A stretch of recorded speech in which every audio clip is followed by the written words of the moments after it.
changes with every single version or serial number that they make. Each one is a little bit different from the previous one.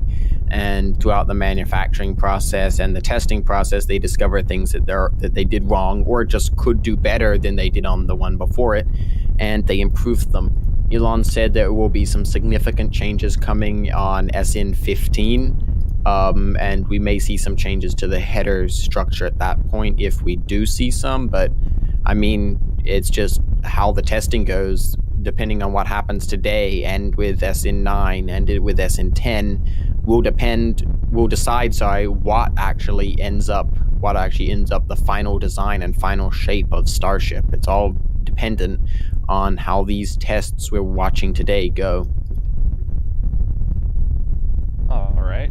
So we'd like to take a little time to introduce ourselves again, and also if you have any questions, please post at questions. And if there's any schools out there watching right now, please put at questions and what their school and their state that they're in and your grade level. We'd love to go through and answer questions from your classroom as well.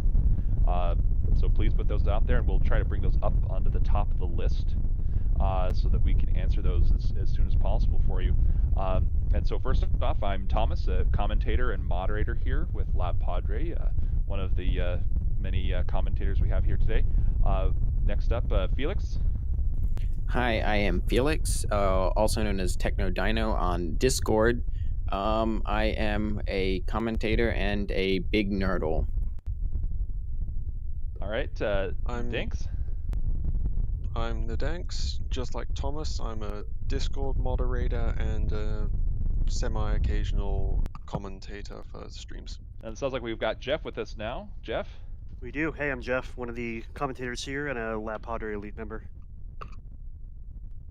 And just for all of your perusal, we are professional armchair engineers. So basically we love this stuff so much. We've been upgraded from just armchair engineers to professionals. Professional armchair engineers. By the way, SN8's venting from the bottom. Oh, yes, it is. And it looks like we just switched cameras real quick here, and it'll show back. But yeah, that is... Oh, is that venting? Yeah, that is venting off on the left-hand side. I'm not normally seeing that. I've seen it usually up a little bit higher for like an RCS thruster test or something like that, but that's a little bit different. And that's just at the bottom lower left corner of the lower flap that you can see that. All right, the next question we have here is from Squinty Toasts, and they ask, how about move the ISS to a higher orbit or a Lagrange point? And I guess another question is how do you do that? I would say that it's possible. It's just whether it's worth the money to move it like that. And due to Starship's large size, I'm sure they could work something out to potentially use Starship to move the International Space Station to a higher orbit or to a Lagrange point, as you said. Whether or not they'll see the value and decide to actually put the finances behind a project like that, because it will cost money to do that. We'll have to wait and see on that one, but it should be possible. It also takes a lot more fuel and time to get to, to L1 or L2. Right now we launch, you'll get to the ISS in just, a couple hours. If you put it out at L2, it's going to take way more fuel to get all of these service missions out to it, and of course back.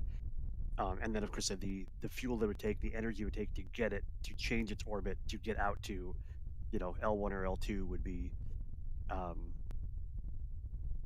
huge, to say the least. It would be a massive undertaking to move it that far away, especially. And we have frosting occurring at the bottom, the lower LOX tank. So that's that white line that you can see. So typically you'll have a little bit of condensate, which is just water and vapor in the air that forms on the vehicle, just like a cold glass of ice.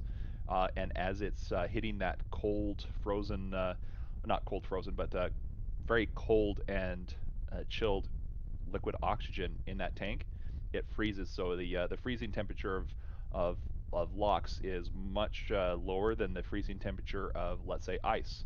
So you'll have that water ice appear, and that's what you can see that white line is. So continuing on. Next question will be from Thompson117. They want to know what camera and lenses we are using right now. So those are Padre exclusive items. So if Lab wants to talk about that, we can bring him in and talk about it. But we do have what we call point zoom tilt cameras that are basically very advanced security cameras. The first one we have right here is a 4K camera, and we have Lab himself to tell us the rest. Sorry, I didn't hear the question, so let me get that repeated to me real quick. I just heard my name and thought I'd come in real quick. All right, yeah. So The question was, yeah. What camera and lenses are we using? Well, I can't give any information on what the exact lens configuration is, but we're using they're basically high-end security cameras. The Nerdle camera is a 4K camera with a 40x zoom. It has enhanced image stabilization built in. Same with the Lab Cam, Sentinel Cam, Sapphire Cam. Those three cams are basically the same.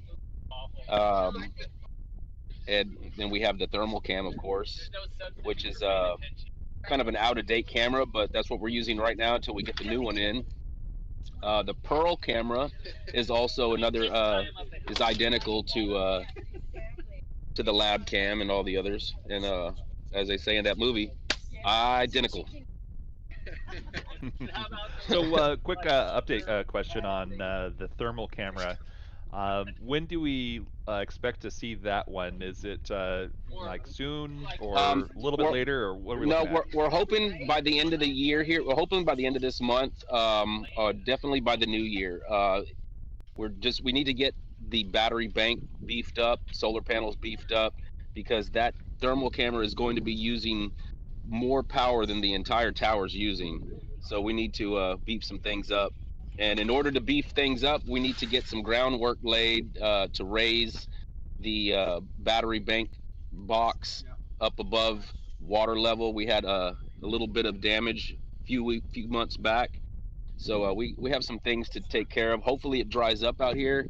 We can't get any dirt work done with all these closures and with a lot of wet mud and sand. We can't have these trucks in there getting stuck. As Racer can attest, it can get pretty mucky out there.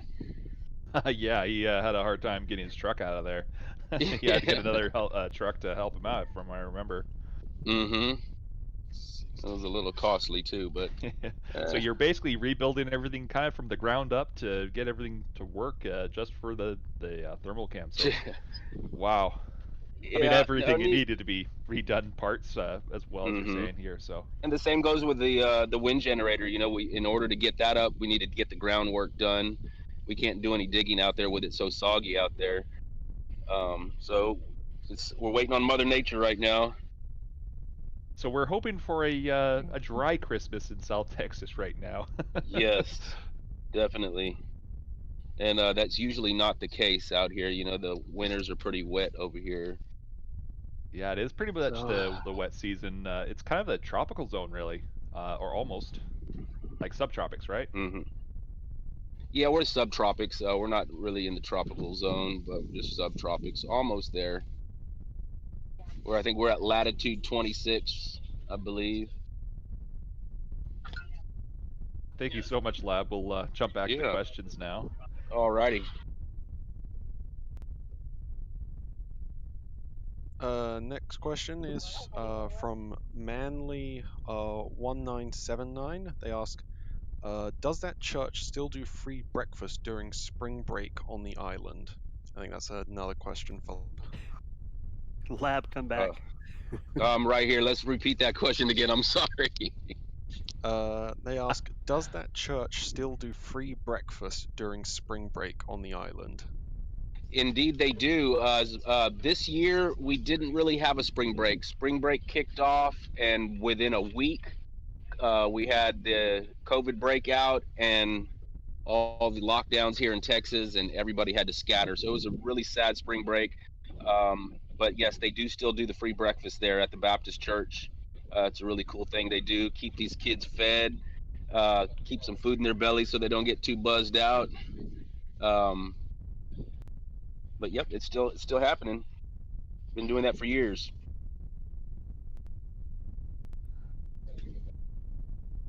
So next, from Say Few asking, are the cameras going to be able to keep up with SN8 during the launch? So they will do Yeah. their best.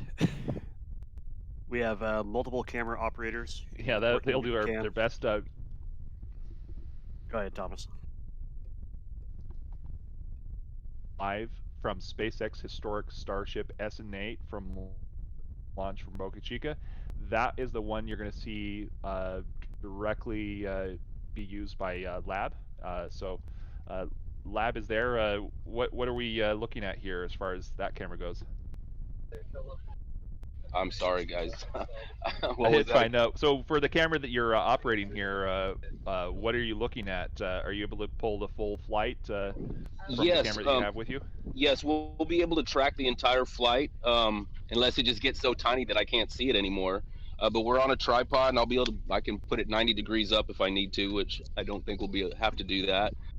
And it's not a very high-end camera. We got a Canon with a nice zoom on it, so we'll see how that goes. I just got a report here that the T-38 has not.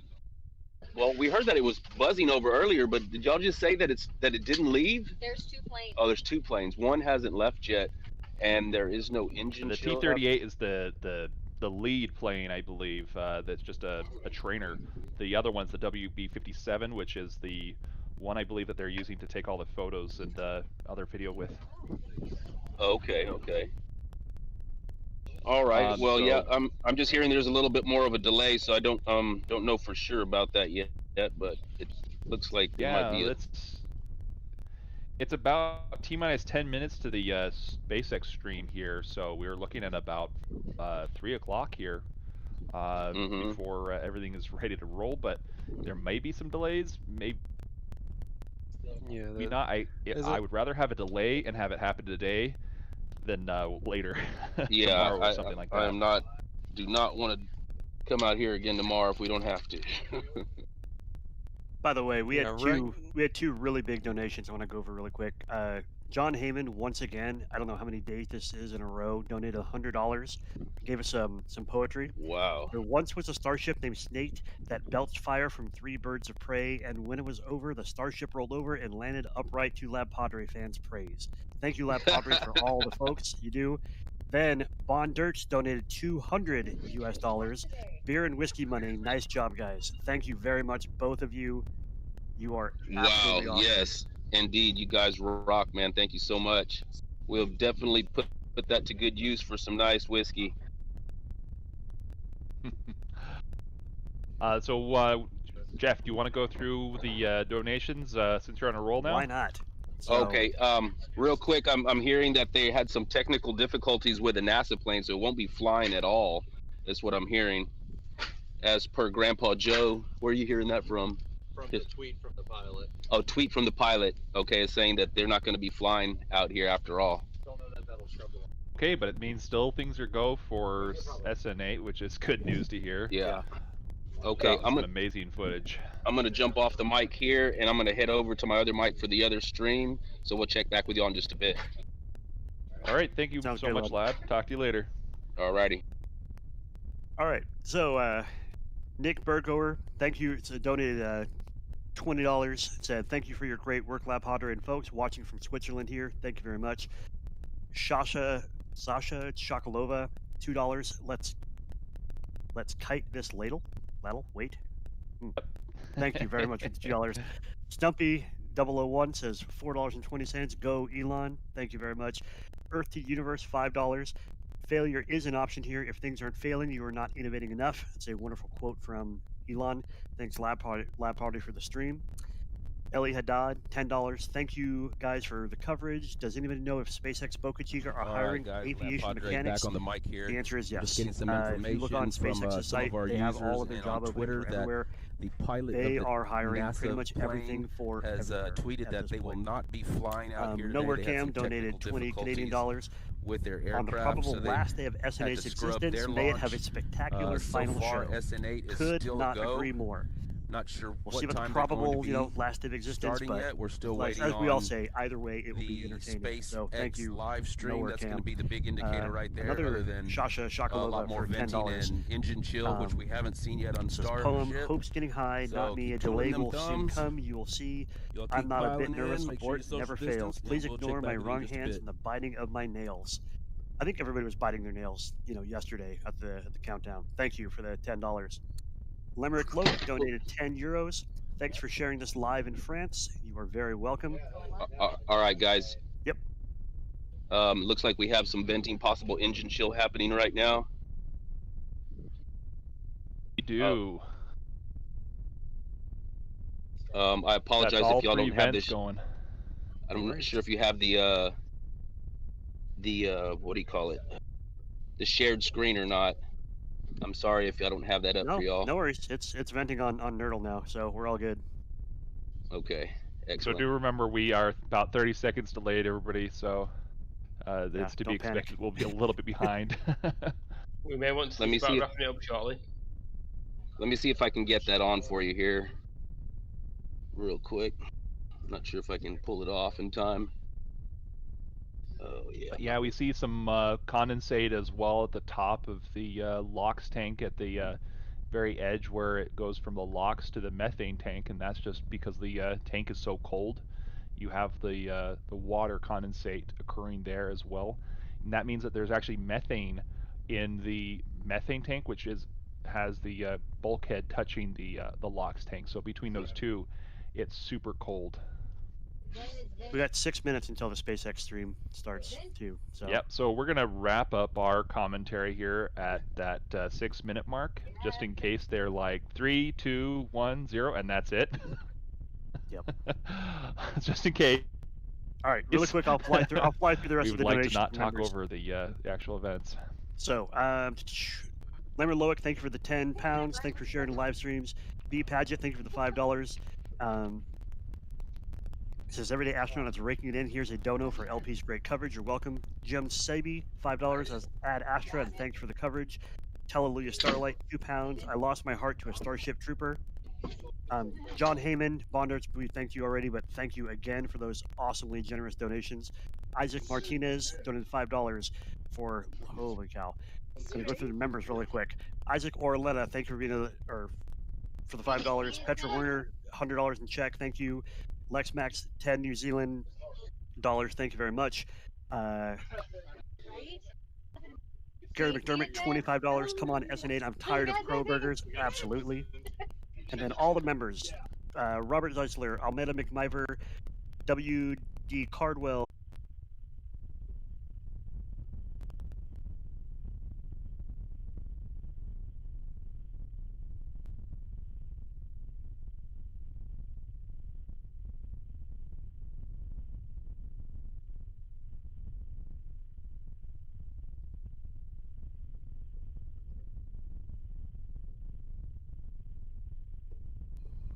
All right, guys, we are T-minus 6 minutes. Stand by. We are go for launch.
hold on countdown. Witam bardzo serdecznie, Roman Makowiak. Mamy odliczanie do startu. Drugi test Starshipa SN8. 2 minuty 6 sekund.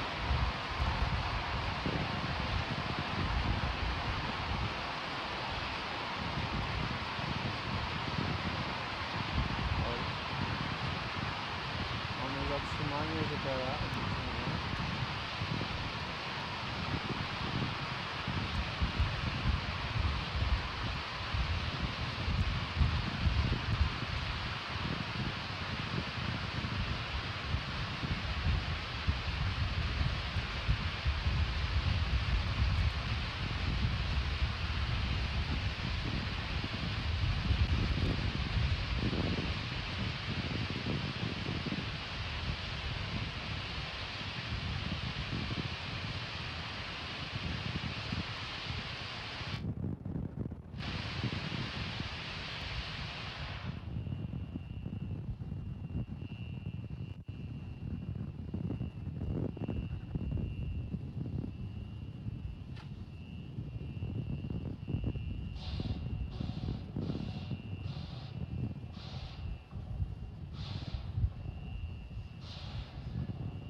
Mamy w tej chwili jakieś problemy. Ogólnie okno startowe na dzień dzisiejszy powinno zostać zamknięte o północy polskiego czasu. Jednak SpaceX może te okno startowe przedłużyć. Widzimy, są jakieś problemy. Za chwilę odczytam komunikat firmy SpaceX, który został opublikowany po tym, co się wczoraj stało, po odwołaniu wczorajszego lotu.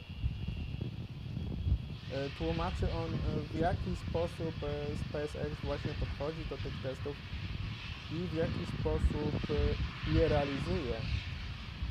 I niestety nie da się tutaj tak naprawdę przewidzieć, co się stanie. To jest całkowicie nowa technologia, to jest całkowicie nowa rakieta. To jest całkowicie nowa technologia, nowa rakieta i niestety nie możemy przewidzieć tego, co się tutaj wydarzy. Za chwilę przeczytam komunikat firmy SpaceX na temat wczorajszego odwołania startu. Zobaczymy, co się dzisiaj stanie. Na razie nie mamy komunikatu o dzisiejszym zaprzestaniu testów. Jeżeli chodzi o okno startowe, to jest ono do północy polskiego czasu, jednak może zostać ono wydłużone. Patrzymy, obserwujemy cały czas sytuację w Boca Chica w Teksasie, w Stanach Zjednoczonych, gdzie firma SpaceX buduje nowoczesny, przełomowy system transportu kosmicznego Starship. I mamy tutaj pierwszy test, pierwsze loty pełnego prototypu Starship. Starship SN8, a w kolejce już czekają SN9, 10, 11, 12, 13, 14, 15 i 16. SpaceX posiada w tej chwili dwa stanowiska startowe dla Starshipów. Mamy informację o zatrzymaniu na razie zegara. Musimy poczekać na nowe odliczanie czasu. Możliwe, że to jest po prostu takie trzymanie nas w napięciu przez SpaceX. Trzeba pamiętać, że są to kwestie marketingowe. Wczoraj możliwe, że było właśnie zatrzymanie z powodów technicznych, ale dzisiaj może być to taki marketing i po prostu podwyższenie energii adrenaliny. To, co dzisiaj oglądamy, to naprawdę jest przełomowe wydarzenie. Będzie to największy statek kosmiczny i największa rakieta, jaką kiedykolwiek zbudował człowiek. Będzie można dzięki niej wysłać 100 ton ładunku na niską orbitę Ziemi, ale także te 100 ton ładunku może polecieć w każde inne miejsce Układu Słonecznego, oczywiście pod warunkiem, że zostanie Starship zatankowany na orbicie i oczywiście wysłany w dowolne miejsce naszego Układu Słonecznego. To naprawdę przełomowa konstrukcja, przełomowy pomysł i jesteśmy tak naprawdę mniej więcej powiedzmy 30-40% drogi tego, aby ten pojazd stworzyć i aby działał on dla nas w eksploracji kosmosu. Piękne widoki daje nam SpaceX z rakiety. Kamery umieszczone w różnych miejscach. Tu mamy w tej chwili sekcję silnikową. Wcześniej patrzyliśmy z daleka na Starshipa SN8, który aż rwie się do tego lotu. No, ale gdzieś tam ojciec Elon Musk trzyma swoje dziecko na razie na uwięzi. Proszę, właśnie o tym widoku mówiłem. Po lewej stronie mamy Starhoppera, czyli ten pierwsza taka wersja, która pokazała, że silosy potrafią latać i w środku nie było zboże, a był ciekły metan, ciekły tlen i mieliśmy test na 150 metrów, który się udał.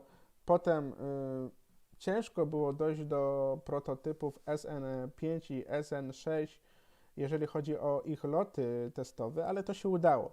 Teraz mamy kolejny bardzo ważny, milowy krok dla firmy SpaceX w budowie tego systemu pojazdów kosmicznych. Tak więc musimy trzymać emocje na uwięzi, jeżeli się tylko da, i naprawdę trzymać kciuki za to, co robi SpaceX, bo to nie jest błaha sprawa. To jest przemysł kosmiczny, to jest inżynieria rakietowa i tu jednak naprawdę trzeba ogrom pracy włożyć w to, żeby ten system transportu kosmicznego powstał.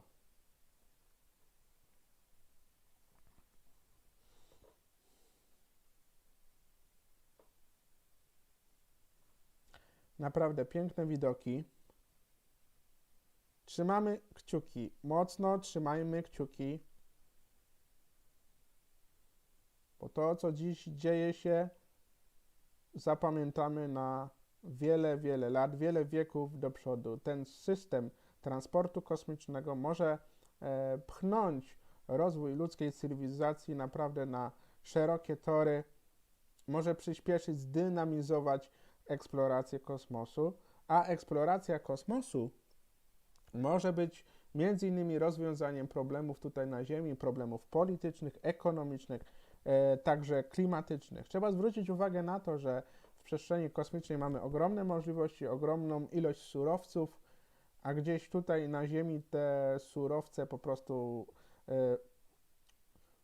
urywamy jakby z Ziemi, tak? I to, co robimy na Ziemi dzisiaj, to jest bardzo szkodzące naszej planecie, o czym doskonale wiemy, a eksploracja kosmosu na pewno może pomóc i znaleźć rozwiązania tych problemów.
Mamy komunikat, że prawdopodobnie przestrzeń powietrzna nad Boca Chica, nad tutaj kompleksem startowym została naruszona przez jakiś samolot, jakąś Cessnę i prawdopodobnie trzeba poczekać, aby oczyścić przestrzeń powietrzną, aby nikogo nie narazić na jakiekolwiek problemy czy wypadek.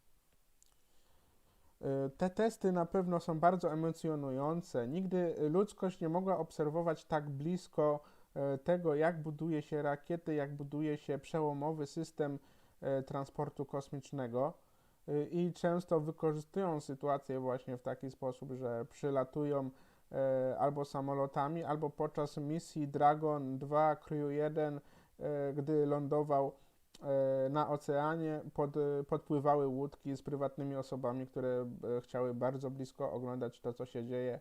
No niestety dla kwestii bezpieczeństwa dla astronautów takich rzeczy robić po prostu nie można i przestrzegam Państwa przed takimi praktykami. To jest po prostu zagrożenie i dla Państwa, i dla astronautów i takich rzeczy nie należy robić. Teraz tak samo, jeżeli jakiś samolot wleciał w przestrzeń powietrzną, no to my teraz musimy czekać, aż ten samolot odleci na odpowiednią odległość, a SpaceX będzie bezpiecznie mogło zrealizować ten test.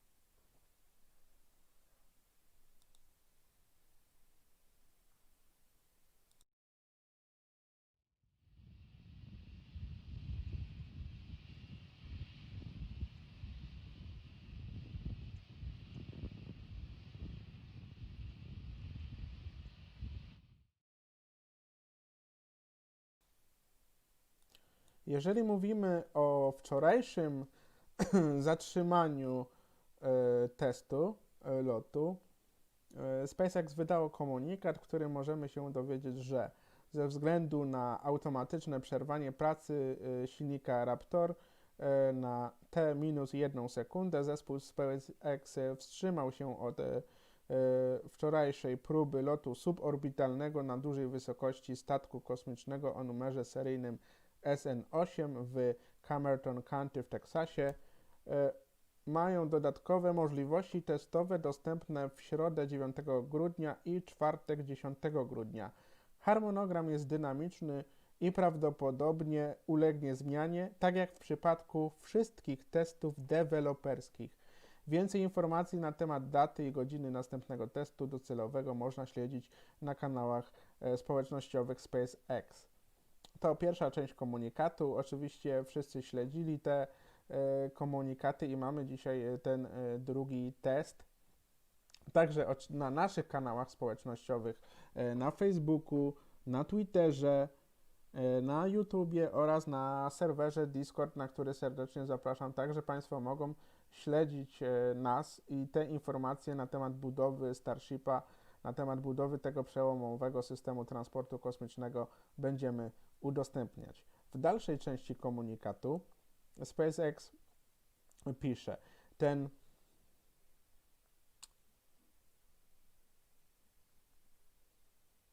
ten lot suborbitalny ma na celu przetestowanie szeregu celów, od tego jak działają 3 silniki Raptor pojazdu, przez ogólne właściwości aerodynamiczne pojazdu, w tym klapy nadwozia kadłuba statku kosmicznego. Także ma być przetestowany sposób, w jaki pojazd zarządza przejściem paliwa napędowego. SN8 podejmie również próbę wykonania manewru odwrócenia lądowania, który byłby pierwszym dla pojazdu tej wielkości. W przypadku takiego testu sukcesu nie mierzy się osiągnięciem określonych celów, ale raczej tym, ile możemy się nauczyć, co poinformuje i zwiększy prawdopodobieństwo sukcesu w przyszłości, w miarę jak SpaceX gwałtownie przyspiesza rozwój statku kosmicznego Starship. Tylko w ostatnim roku SpaceX ukończył 2 testy w locie na małej wysokości z Starship SN5 i SN6. Mamy kolejną informację. T0 na 4:40 PM 22:40, no czyli musimy poczekać aż do godziny 23:40 polskiego czasu. Jeżeli chodzi o czas w Boca Chica, to mamy minus 7 godzin do czasu polskiego. Tak, więc no te 7 godzin, czyli godzinę dłużej od czasu UTC, do 23:40 musimy poczekać na kolejne przeprowadzenie kolejnej próby wystartowania Starshipem SN8. I tak, kontynuując, SpaceX ukończył 2 testy w locie na małej wysokości ze statkami Starship SN5, SN6 i zgromadził ponad, tutaj podkreślam, ponad 16 000 sekund czasu pracy podczas 330 uruchomień silnika naziemnego, w tym wiele statycznych testów statku kosmicznego i 4 testy w locie z pełnym przepływem metaloksu w wielokrotnego użytku silnika Raptor. Przepraszam. Dodatkowo wraz z przyspieszeniem produkcji i wzrostem wierności SpaceX zbudowało 10 prototypów Starship, to co na początku relacji też wyliczałem. SN9 jest prawie gotowy do przejścia na pad, czyli stanowisko startowe. SpaceX ma teraz 2 aktywne stanowiska do szybkich testów rozwojowych. To są testy rozwojowe i właśnie one tak wyglądają. Nie wiemy dokładnie, co się stanie, nie wiemy, kiedy wystartuje, czy w ogóle wystartuje. Jeżeli wystartuje, to czy uda mu się wylądować, ale to są szybkie testy rozwojowe, które są konieczne, aby uzyskać odpowiednie informacje i aby w tym procesie iteracyjnym produkcji tego statku kosmicznego stworzyć naprawdę porządną konstrukcję, trwałą, mocną, która będzie naprawdę realizować misje kosmiczne i w przyszłości na pewno w tym statku kosmicznym znajdzie się także człowiek, znajdzie się załoga i będzie mogła na orbitę, potem może na Księżyc i oczywiście głównym celem Elona Muska jest Mars i do tego dążymy i dąży Elon. Tak, test w locie SN8 jest ekscytującym kolejnym krokiem w rozwoju systemu transportu w pełni wielokrotnego użytku zdolnego do przewożenia zarówno załogi, jak i ładunku na orbitę Ziemi, na Księżyc, Marsa i dalej. Gdy wyruszamy na nowe terytorium, nadal doceniamy całe wsparcie i zachętę, które otrzymaliśmy. No, trudno, żeby SpaceX tej zachęty nie otrzymał, jeżeli to, co robi, pokazuje nam i widzimy praktycznie każdy krok, nawet widzimy porażki, widzieliśmy wiele wybuchów rakiet SpaceX, ale wszyscy wiemy, że nie osiąga sukcesu ten, który nie działa, nie stara się, nie jest zaangażowany i nie prze do przodu do zrealizowania swojego celu. Za to uwielbiam, kocham SpaceX i na pewno Elon Musk i SpaceX będzie tą organizacją, która naprawdę pomoże ludzkiej cywilizacji eksplorować przestrzeń kosmiczną na o wiele wyższym poziomie. Dalej jeszcze w komunikacie było tak, tutaj będzie dostępna transmisja na żywo z testów w locie, która rozpocznie się kilka minut przed startem. Biorąc pod uwagę niepewność harmonogramu, śledź nasze kanały mediów społecznościowych, aby otrzymywać aktualizacje, gdy zbliżamy się do naszego pierwszego testu lotu statku kosmicznego na dużej wysokości. SpaceX informuje o tym, co robi. Inne firmy z branży kosmicznej często tego nie robiły. SpaceX wprowadził całkowicie nowe standardy. Także kamery umieszczone w różnych miejscach rakiety pokazują, jak to wygląda, jak SpaceX wysyła w przestrzeń kosmiczną ładunki i ludzi. Tak więc naprawdę możemy się uczyć tego, co robi SpaceX i jest to naprawdę bardzo, bardzo ważne. Tak, statek kosmiczny SpaceX i rakieta Super Heavy, łącznie określane jako Starship, to w pełni nadający się do ponownego użytku system transportowy przeznaczony do przewożenia załogi i ładunku na orbitę Ziemi, Księżyca, Marsa i nie tylko. Statek kosmiczny będzie najpotężniejszym na świecie pojazdem nośnym, jaki kiedykolwiek powstał, zdolnym do przenoszenia ponad 100 ton metrycznych na orbitę. To, co oglądaliśmy razem także wczoraj podczas relacji, oglądaliśmy podręcznik użytkownika Starshipa, gdzie oglądaliśmy, jak wygląda przedział ładunkowy i mamy tutaj informację, że 100 ton możemy przewieźć Starshipem, ale nie tylko to jest bardzo ważne. Bardzo ważne jest to, że Starship ma naprawdę dużą przestrzeń ładunkową. Mamy 8 metrów średnicy, mamy 17 metrów wysokości tej przestrzeni ładunkowej. Jeżeli chodzi o stałą szerokość średnicy 8 metrów, to mamy ją do wysokości 8 metra. Potem mamy zwężenie, właśnie ten kadłub, ale tak czy inaczej, nawet gdzieś na wierzchołku kadłuba to naprawdę średnica jest bardzo duża. Tak więc to właśnie pokazuje, jak ogromne możliwości będziemy mieli dzięki statku kosmicznemu Starship.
So 6 times that is basically what the pressure is on the inside.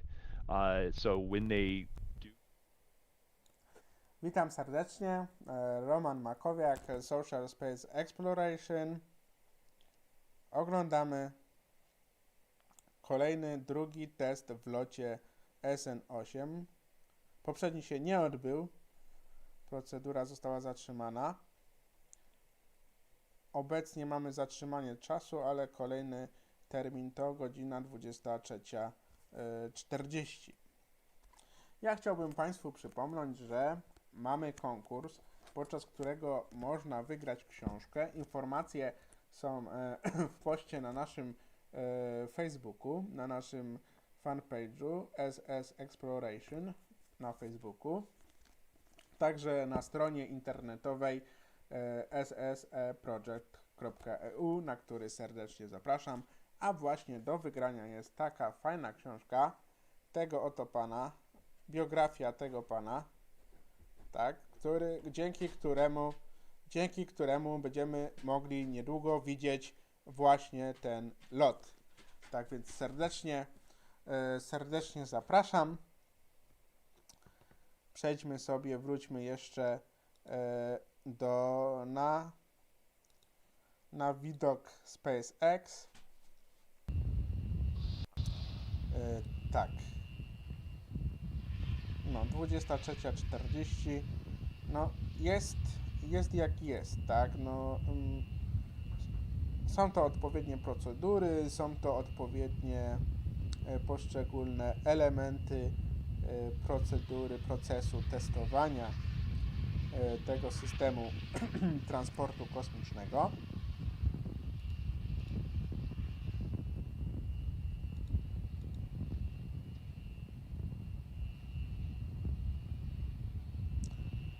A za chwilkę wejdziemy sobie jeszcze na naszą platformę internetową i obejrzymy, co... Za chwilkę wejdziemy na platformę internetową, zobaczymy, jakie ciekawe informacje mamy na temat tego, co się dzieje m.in. w Boca Chica.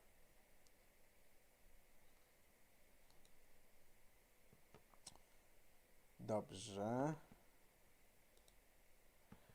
I tak, ja serdecznie zapraszam na Space Exploration, na naszą platformę internetową, gdzie cały czas obserwujemy to, co się dzieje w firmie SpaceX, a także to, co się dzieje w Boca Chica.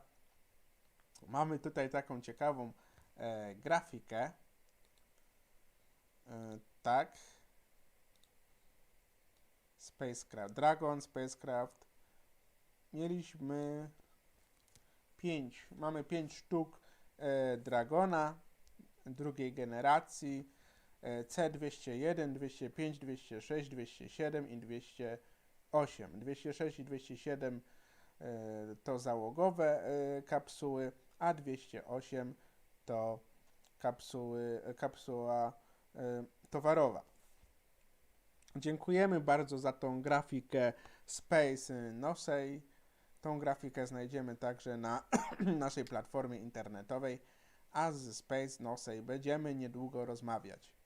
Jeżeli chodzi o kapsuły Dragon C21, 205, to one służyły głównie do testów. Dobrze, wróćmy z powrotem. The ship today by having it go later instead of this well, the engine Raptor aborted or whatever else. So last night we thought maybe there could be an engine chill issue, and right now it's kind of chilling away a little bit, not too much but it's getting there maybe. But going on, Hallman Lab says, would you recommend a sailing boat to boat up a fueled rocket? I'm not sure exactly what that would mean. Would you recommend sailing a boat up to a fully fueled rocket? Oh, no. If self-preservation is an instinct you possess, then no, I would not recommend sailing up to a fully fueled rocket sitting on a pad. So, Austin Milan says, how much would it cost when traveling to Mars becomes normal to travel to Mars?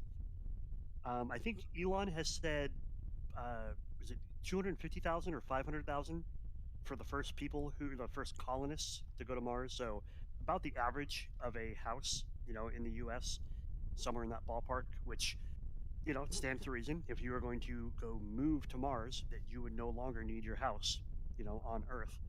So that's, obviously to start. Clearly that price would go down as time progresses, but for the next several decades, I would say it'll be somewhere in that $250,000 to $500,000 range to travel to Mars on a Starship once they start actually colonizing Mars for regular people, I guess you want to say. With Ad Starship Astra. itself, though, it gets pretty inexpensive, so that's good. Yeah, the economies of scale, it would get very inexpensive very quickly as they start going more and more. Hody Ad Astra, member for 5 months, thank you very much, says, do you think the nose cone header is in its final configuration? Won't reentry heat affect the header?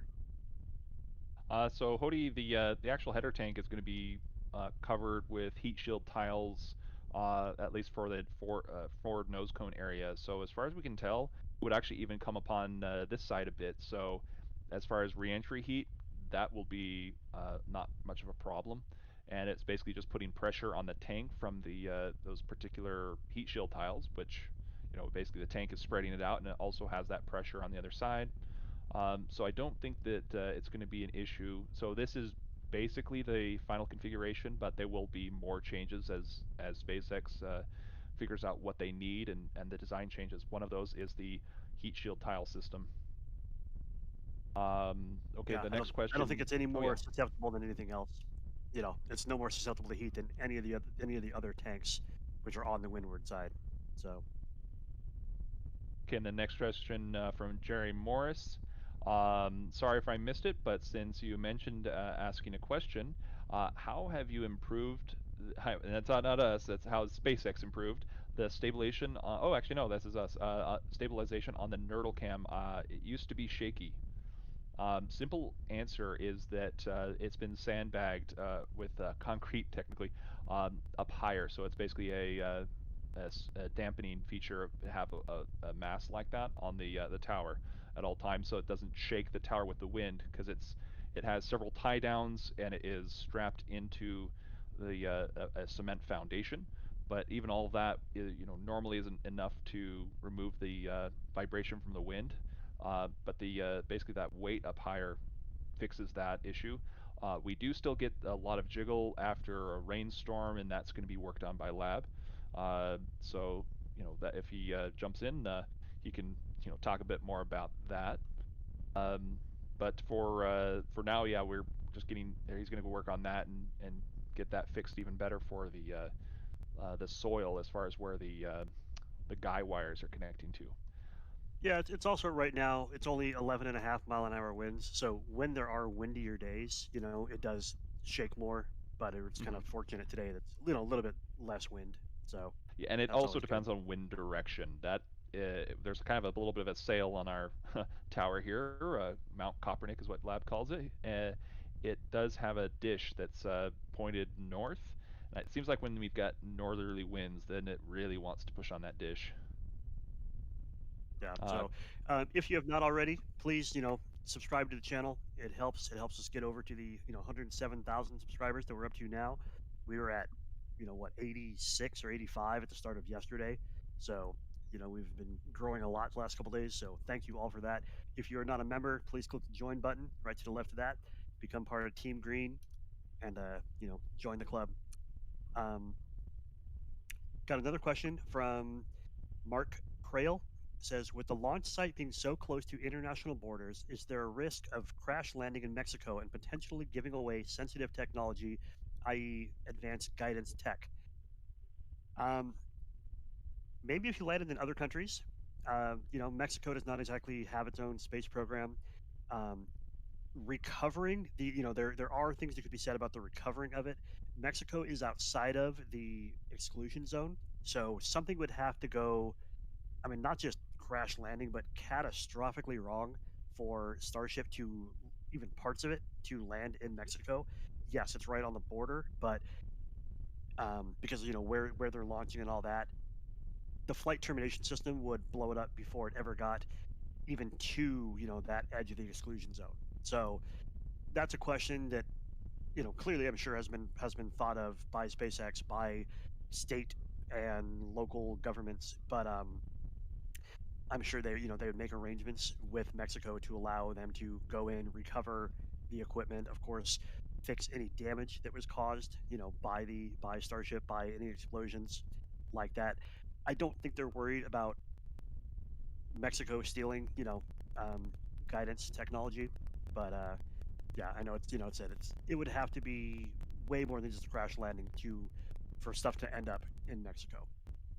So got a different. All right, and then Chris Graham. Yeah, go for it. Sorry. They ask, why not put shipping container down and use that as a base to hide or aid in height and stabilization for the cameras? So a shipping container would be very large, very bulky, and it's hard to bring in and move, especially in the wet soil that lab has. So, it's a kind of a good idea up until the actual implementation of it. It takes a lot more effort than what we are able to put into the system like that. So there is going to be a lot of base put down for road base for the area around the tower, just to keep it dry so the lab can come in and work on the tower and all of that. I think that kind of answers the question. Exile Survivor, what caused the Raptor to auto-abort? And that was referring to yesterday. Our best guess is engine chill. If you watch the SpaceX feed, the engine chill, the fuel pouring out of them, it stopped twice. It'll always stop once when the quick disconnect, and then it starts using internal fuel. But it also stopped again. So our WAG, which is a wild ass guess, is that second engine chill was not supposed to stop, and there's something about that made the engines not be at the temperature that they wanted them to be. That is, absolute guesstimate. We don't have Elon didn't tweet anything, SpaceX didn't tweet anything about it, so we're just assuming that it was an engine chill problem. So yeah. It's another question from Evolution Tesla. It says, is it true that Elon just became a resident of Brownsville, Texas? I haven't heard anything about that. I know that Elon has been visiting Brownsville and other areas, but SpaceX owns a lot of properties in that area, and got some more engine chill going here. That's great to see. But it's only on the other side of the vehicle towards the fuel farm. So, actually, no, that's the main one right in front of us. Yeah. Oh, yeah, I see. I'm tripping. Yeah. So I was watching the other cam, but yeah. I had heard that Elon is planning on moving to Texas. I don't know that he has yet. That he has said that he has sold all the houses that he owned, in California and other places. It makes sense. It makes sense that at some point Tesla and SpaceX will both move out of California and will move to Texas or some other state, to keep everything closer. So, said no confirmation of that, but it absolutely does make sense. So, and then there's a bunch of other questions that we're trying to get to. They're a little bit older here, further on down. So the next question is from Matt Graves, asked it earlier today. What was any work done on the Raptors overnight? There was. They had the man lifts up underneath the skirt last night and even earlier this morning. Again, we don't know what was done, but there was work done on the front of it, on the hydraulic sections. They had man lifts underneath it. They had people on the actual test stand this morning, even before the road closed and before the pad cleared. So what they were doing, we don't know, but there was work going on underneath Starship both last night and this morning. And let's see. A couple of donations here. Anthony Mann, Wexford, €5. Thank you for all of your hard work. Thank you, Anthony. Then G. Gatewood,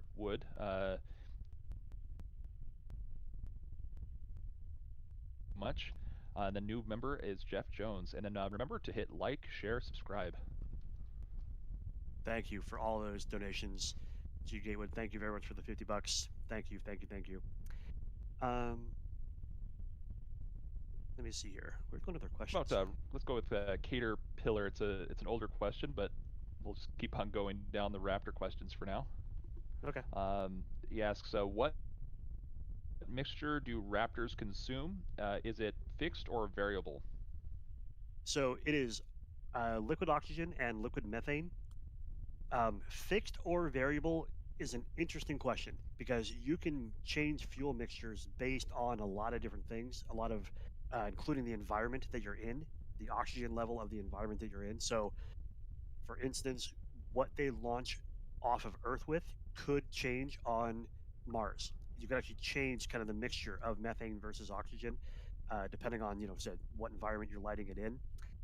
But yeah, it is liquid methane and oxygen for the Raptor engines. The next question from Jaggers28. How often does a Falcon 9 suffer from a Raptor auto abort? It's been a while. I can't. Well, it happened when it was going into space, and then that was the last time we've had a failure of the landing. It had the abort on the engine, basically, where it auto-aborted or kind of exploded a little bit, but the remaining engines kept on going and brought it to where it needed to go. Yeah, I don't remember the particular. The one that aborted on the one. pad, that where the the T-tab lit, the engine's lit, and then they shut off. But that's been 2 years ago now. I think that's the last one that I know of, and that was about the time that the one Raptor exploded, on the way to orbit. But that mission still made it, to its destination, made its orbit. There's actually the recent, not Raptors, but Merlins, yeah. Merlins, they had the varnish material. Those aborted. Right. You're right. Okay. They had those are the most recent. That for varnish sure. material. Yeah.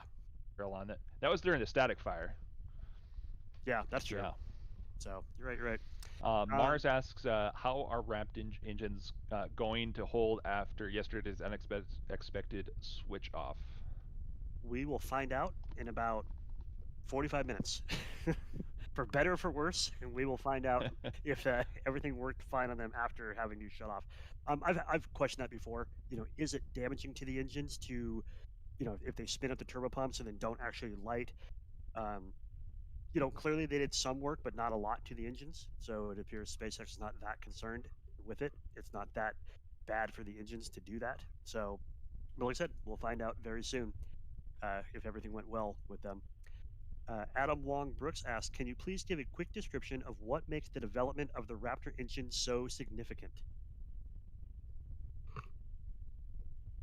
So the Raptor engine is a full flow stage combustion engine. In English, that means it uses all of its fuel. Most rockets, they basically use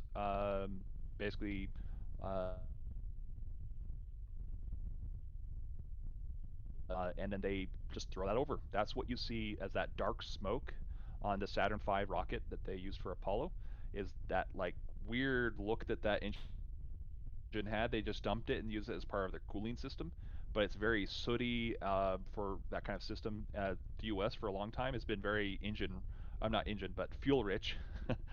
Engine rich would mean the vehicle engine is blowing itself apart. But yeah, very fuel. The Russian programs have been very oxygen rich, so they waste oxygen or the oxidizer itself, whatever that might be, to basically turn the turbo pumps to move the fuel in the system for the actual engine. So the Raptor itself, it is groundbreaking as far as what it's able to do. It's the first of its kind because it's basically taking that oxygen rich and that fuel rich method that the U.S. and Russia's had for all these decades, combine them into one engine, and so that fuel or oxygen rich come out and they are basically burned off together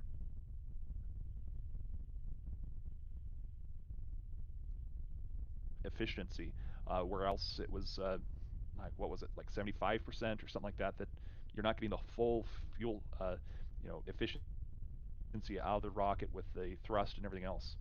So it's a really good question. Thank you for that. The next question we have is from Dragon Zhao. They ask, are Russian citizens still banned from working on U.S. space projects? Yes. There was one of the Mars presentations. Okay.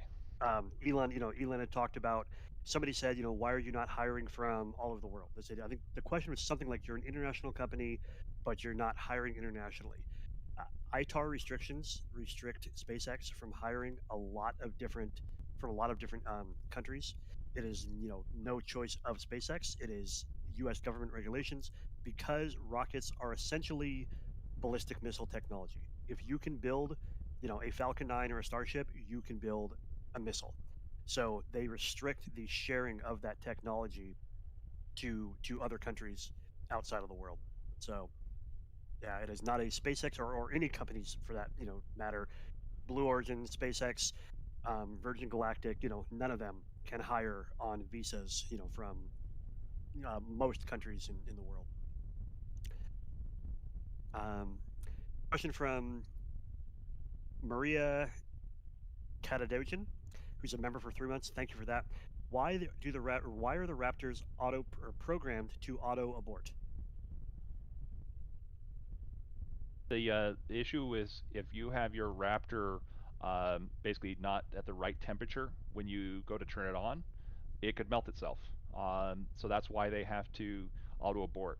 If the Raptor figures out that, oh, I have this valve that is not turning, it's got some sensors that are able to tell the valves or other parts, or just the chamber pressure, or all these other little things. They have so many wires all over the vehicle, or I'm sorry, not the vehicle, the engine itself, just to tell them warning signs of where things going wrong, or where things should be at, and they have parameters that they've already set. And sometimes it is simple as replacing the sensor that's gone bad, and you can't have too many sensors, otherwise you overload the engine itself, as far as where those are at, and it changes quite dramatically. So, like, backing up triple redundant sensors is not a good idea. However, that auto abort is very useful just to really save the vehicle from potential failure. So let's say yesterday we had one of the 3 engines just not chilled right. Then it would have said, okay, I'm too warm, I'm aborting. And if it had not done that, it would have been the other 2 engines igniting, taking off, and trying to go up.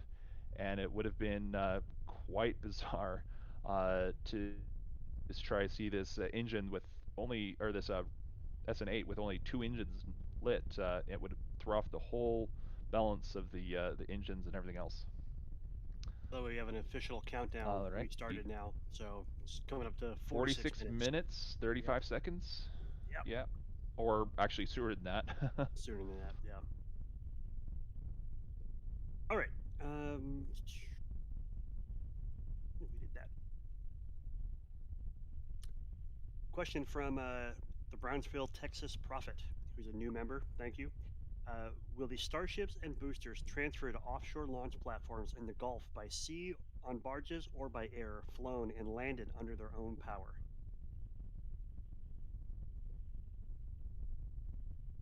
There's the starships going to off-sea platforms flying under their own power, because that's basically what you're trying to avoid, is the noise and environmental impact and everything else as far as the community goes. To do flights by your own power just doesn't work. You'd have to basically do it by a barge, essentially.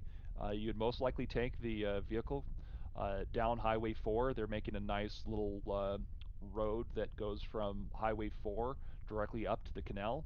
And then in that area, you would put them onto a barge. And so you'd also have to make sure that the vehicle can basically stay properly configured, which you'd have to create a strong back system just to make sure that it works.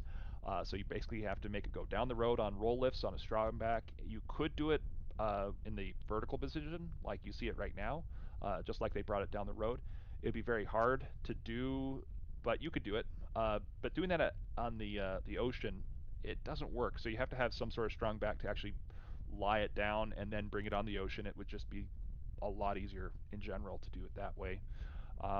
It's not built to do that, so you'd have to make sure that your rigging structure is basically a cradle or something along those lines that fits around the vehicle to keep it compressed in the right ways, so that it doesn't basically squash.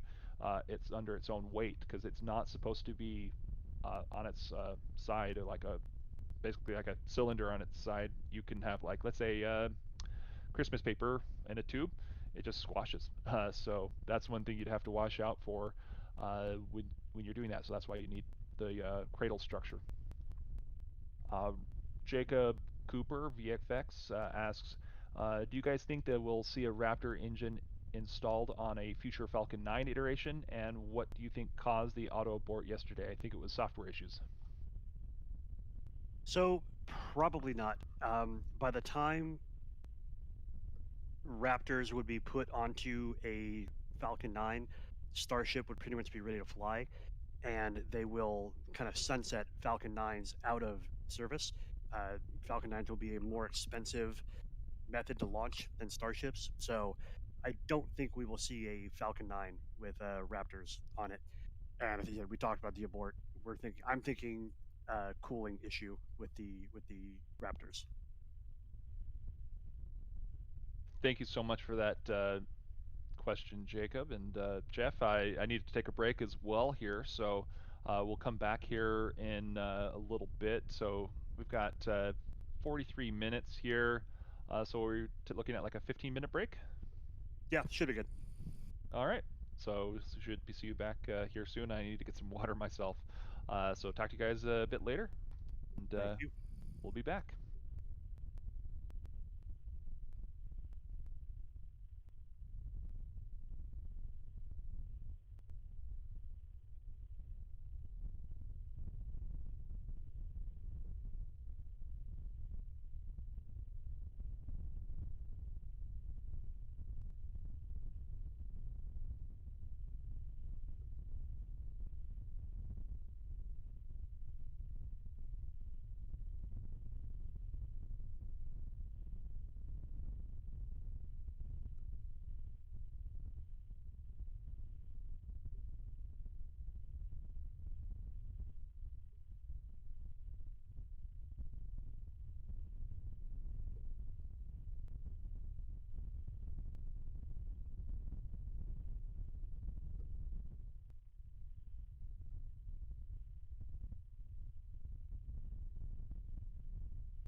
Hello again, ladies and gentlemen, and Nerdle alike.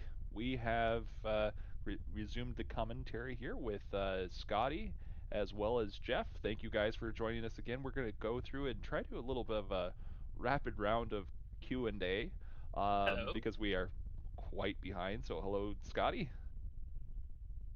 And hello, Jeff, if you're there. Hello, hello, hello. Hello, we can hear you. All right, so from line 193 and just working our way down. We've had a lot more than that though. So Yes, flooded. Code41 asks, do we expect to see an arrow belly breaking or only burn breaking? And that was asked earlier this morning. Both. So for the Yeah. belly flop, it'll use, the belly flop braking using the wings as air brakes, basically. And then after the crazy Elon, it'll use burn braking, using the Raptor engines to slow itself down and touch down, hopefully nice and soft on the landing pad. Okay, and then next, Alan Lorenz asks, don't they remotely activate and deactivate the explosives? Do they actually physically remove them? So what they remotely activate it in the event of they need to do a like they would remove it, say if it was coming off the pad because there's no need for it to be there. But yes, it would be activated remotely in the essence of if they want to detonate, sort of thing. It's already active and ready to go when it launches, so it's primed on launch. Is that correct, Thomas? Yeah, so it's primed and activated, but not actually tripped, I guess you could say. So there are different limits. There are GPS limits. There are at least that physical button that somebody has, a button to push in case they see something that is not right, and the vehicle, for whatever reason, doesn't accept that it's failing. So there is some hesitation on when you push that, but they're watching out. They know what to expect for some parts, but not for a lot of it. So it's also a safety redundant system, has battery backup, so um, it's pretty much good to go on that. And it is physically connected and wired into the vehicle, so it's able to communicate directly with the vehicle if something goes wrong. It knows it, and yeah. Next question, green foam. Wouldn't it have been better to build a test facility out in the desert somewhere so they can fly it anytime they want?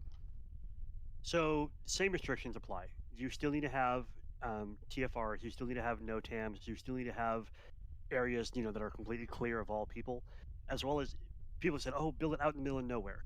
People have to work there, so you still have to be able to hire employees who are willing to travel, or to basically build a city, around your test facility. So, kind of just saying, "Oh, go out in the middle of nowhere," doesn't really work for having employees who will travel to that middle of nowhere place. Or let's say you have to build them somewhere to live out there, which is incredibly cost prohibitive. So They tried it at the Gigafactory in Nevada. It didn't work. Didn't work. Right. They couldn't get people to go out there. So okay. Next question from Goak Machine. Where is the landing site? So the landing site is just to the right. If you see test stand 2, and we have T minus 15 minutes. Nice. So to the right is the area where the landing pad is, where you see that second test stand on NerdleCam. And you can see it also on several other cameras as well, but it is kind of hidden. There's just a little bit of concrete that you have to see. So there's some white shipping containers. Those are kind of the ones you'd have to look out for on landing. The next question, the dispatcher asks, what was the Raptor issues? I think we answered that question. We don't know. Probably engine chill. It's happened in the past. Terry O'Connor, what is the orange piping on the lower half of Starship? Do you want to take that, Thomas? Yeah, that's basically insulation for the electrical. So they have their Tesla battery as well as low voltage wires that they have wrapped in the orange, I guess you could call it protective sheathing. And there is basically some sheathing at the bottom that's white. That's the same wires, and that is basically going to be more heat resistant from what we can understand. So, usually less expensive stuff down below where you don't need to do the rest up higher. Johnny Sell, Scott, do you think that they will prefabricate the Starship crew interior and just pop it into a completed fairing, or build it out inside the fairing? So that's an earlier question for Scott Manley, but we have Scotty. So Yeah. close enough. Well, I think it'll be like they won't like prefabricate the entire thing. I think it'll be modular, so they'll be able to kind of ka-chunk it into place. So they'll have you can have like when you have like a bathroom fitted, you have bits sort of like that are one sort of unit, don't you? So I think it'll be a bit like that. We can be slotted into pre-marked places within the inside. Do you guys think that they'll for mass production, if they start mass producing these when they have an interior for quicker production, as it were? Yeah, I do. I think it'll be everything in its place. Kind of said prefabricated, just ready to snap into place. Essentially, Yeah. They'll make it as quick as possible. And the ability to customize, so you could move a panel to another I place. just heard a siren on the SpaceX stream. Yes. So at the T-minus 12 minutes and about 30 seconds, there was a siren. So it's getting close. We're going to wrap up here in the next about 2 or 3 minutes here, and then go back to letting you watch our stream and space. Then we'll resume commentary after. So the next question we have is from Pentelis Cordis. If Starship isn't able to do the belly flop, is there a way that it can land it? No. If one of the wings sheared off or whatever, and it could not belly flop, it would blow up. It does everything about its landing is requiring those air brakes, to slow itself down, to keep itself oriented the right way, as well as to do the kickflip maneuver. So if for whatever reason it could not belly flop, it will fall like a brick. Yeah, and will be probably remotely detonated by SpaceX. Another way. Have you ever seen a lawn dart being thrown? Yeah. Oh yeah. Have you ever seen a lawn dart thrown backwards with the tail feathers, going backwards? It doesn't work. Yep. That's basically what you have in a way with SN8. The way that it's set up is similar to that. Okay. The next question is Jason Lynch. Is SpaceX streaming live today? Yes. Yes, they are. Yes, they are. So they do have a stream going as well. So we're listening and watching that one as well. I have, in fact, 7 streams going. Wow. No wonder you keep Small. going out. 720 for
chat. Copy. Maritime zone is clear at this time.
T-minus 5 minutes.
T-minus 2 minutes.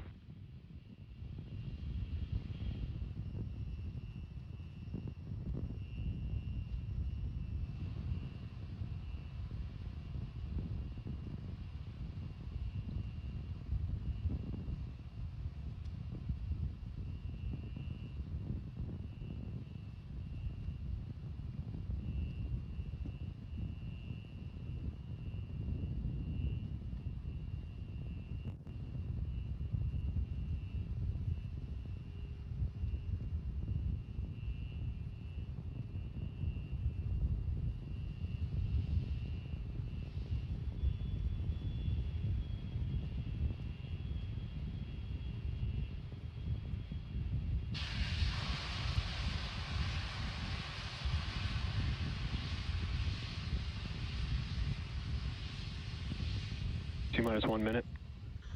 Pozostała minuta do startu Starship SN8. Śledzimy relacje na żywo na Social Space Exploration. ssproject.eu. Serdecznie zapraszam. To przełomowe wydarzenie dla eksploracji kosmosu.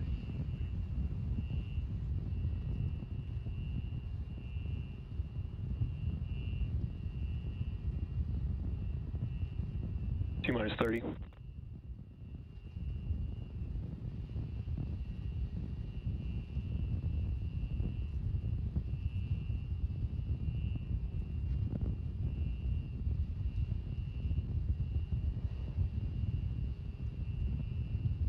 Stage route is go for flight. T-minus 10, 8, 7, 6, 5, 4, 3, 2, 1, 0. We have liftoff.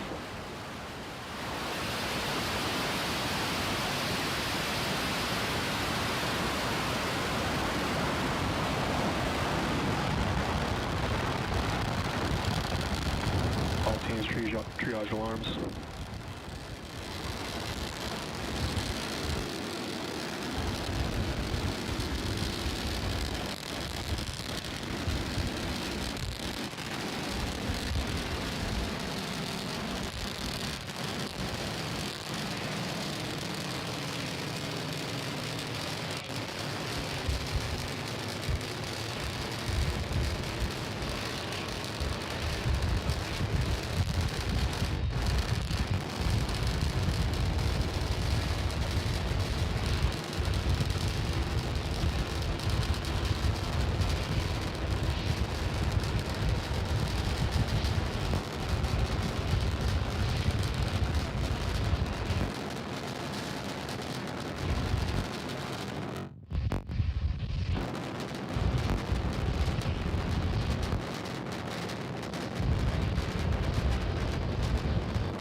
rolling to anomaly net, opening 3.911 at this time.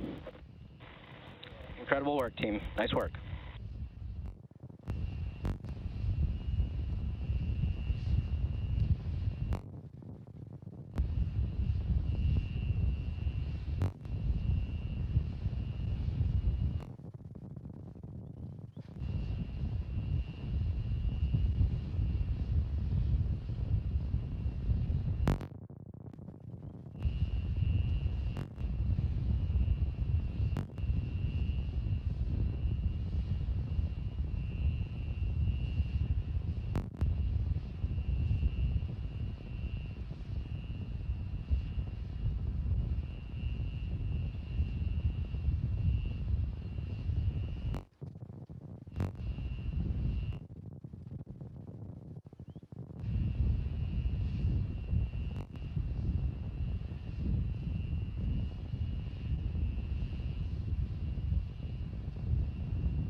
5 minutes.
Co to było, proszę Państwa?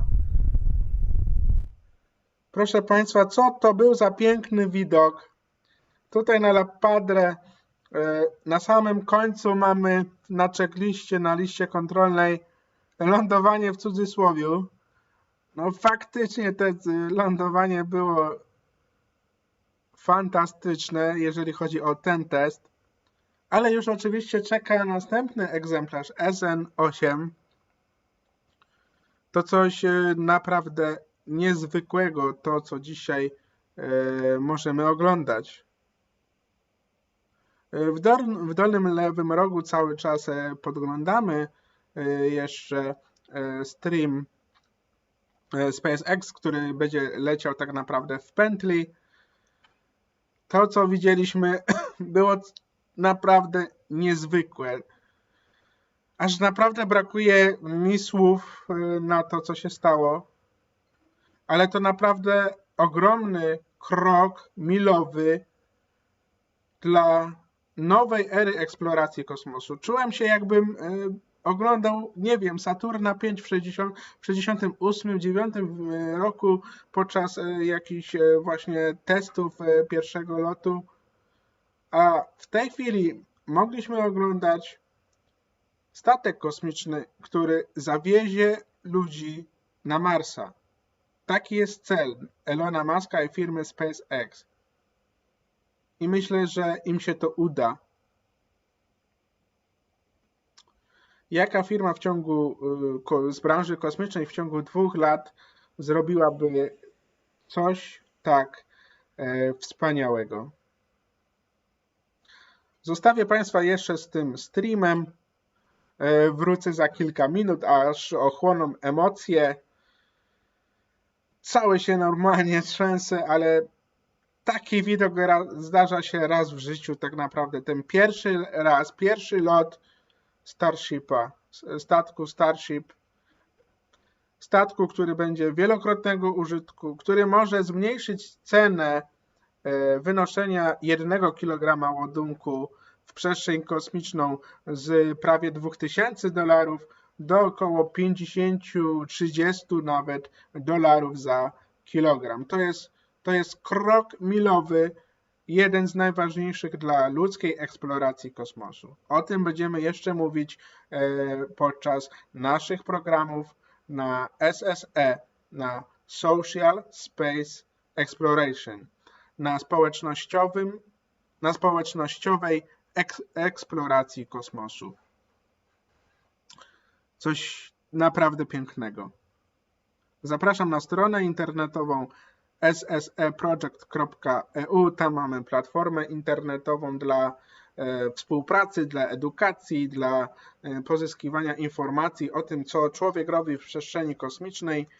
Niedługo startujemy z globalnym, światowym programem SSE Global Connect i będziemy rozmawiać z osobami, które działają w branży kosmicznej, które uczą się na przykład na studiach kosmicznych z całego świata i będziemy poruszać te bardzo ważne tematy dla przetrwania ludzkości, bo kosmos po prostu jest bardzo ważny dla nas, abyśmy mogli przetrwać różne kataklizmy, które mogą się zdarzyć zarówno na Ziemi, jak i te, które mogą przyjść z kosmosu.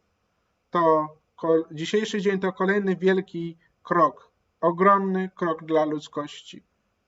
Ogromny też dla firmy SpaceX. Dziękujemy bardzo inżynierom, dziękujemy Elonowi Muskowi za jego wytrwałość, za to, co robił przez tyle lat i że mogliśmy oglądać Falcona 9 lądującego, mogliśmy oglądać Falcona Heavy, gdzie 2 boostery w tym samym czasie lądowały na Ziemi na stanowiskach do lądowania.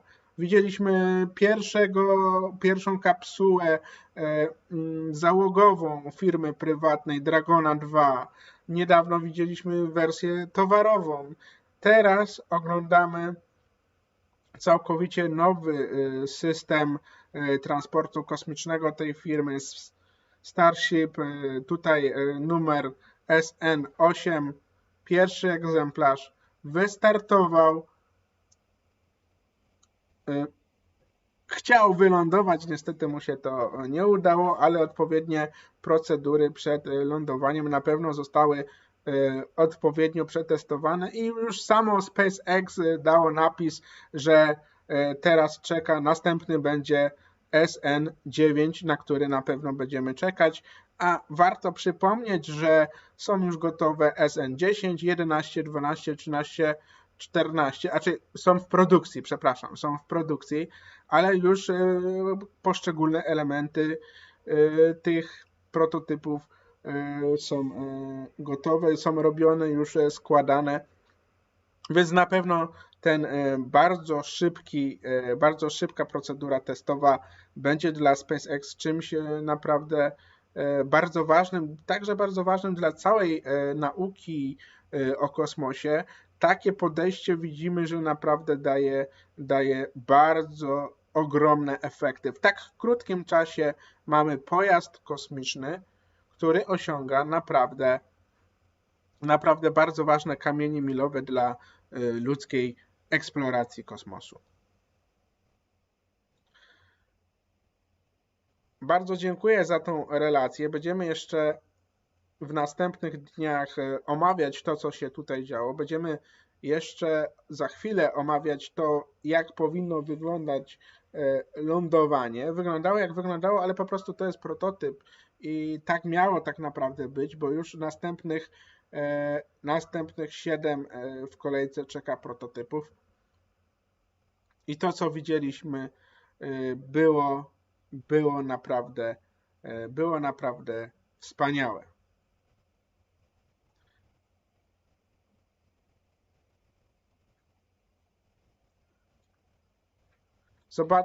Zobaczmy jeszcze to, co działo się tutaj podczas tego całego lotu.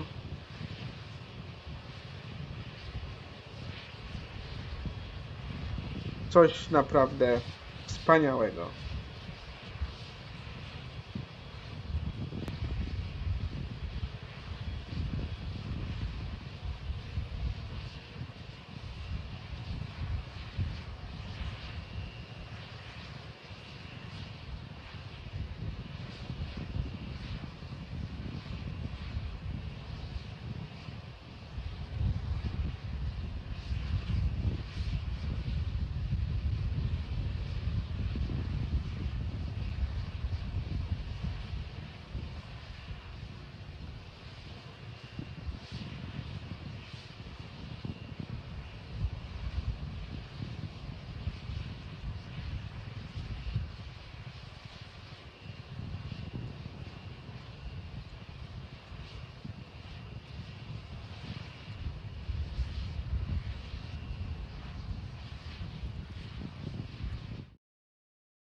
Tutaj jeszcze widzimy na sam koniec tweet z Twittera Elona Muska.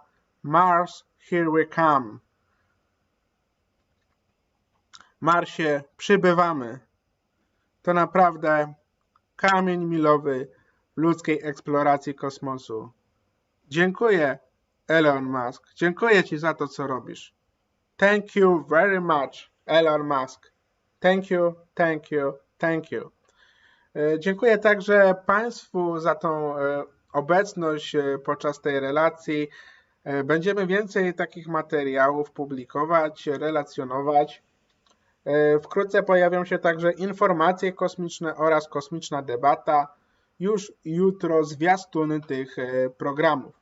Ja dzisiaj żegnam się z Państwem, Roman Makowiak, Space Exploration, Social Space Exploration, Społeczna Eksploracja Kosmosu. Po prostu projekt SSE.